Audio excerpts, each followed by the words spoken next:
hi hello' নমস্কাৰ ভালে সকলোৰে আৰু পুৱাৰ ভাত খাজ আমি আজি ঢেকীয়া ভাজিৰ লগত খাম বুলি ভাবিছোঁ চ' ঢেকীয়া আনিলে মাহীয়ে বুটলি আমাৰ কিনি আনিব নালাগে যিহেতু গাঁৱলীয়া জেগা আৰু ভাতটো হৈ গৈছিল কুকাৰটো এনেই গেছত বহাই থোৱাহে আছিল আগতে হৈ গ'ল ভাত তো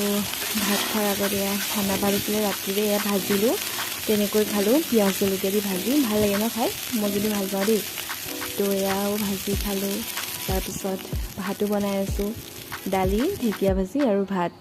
পুৱাৰ ভাত খাজ আৰু আজি তো এয়া দালিও হৈ গ'ল এয়া ভাজি বহাই আছোঁ মই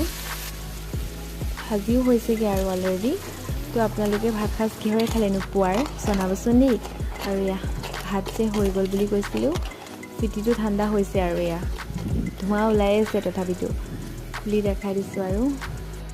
ভিডিঅ'টো আজিলৈ ইমানেই দেই বাই বাই নেক্সট ভিডিঅ'ত আকৌ লগ পাম মৰম দিব আকৌ দেই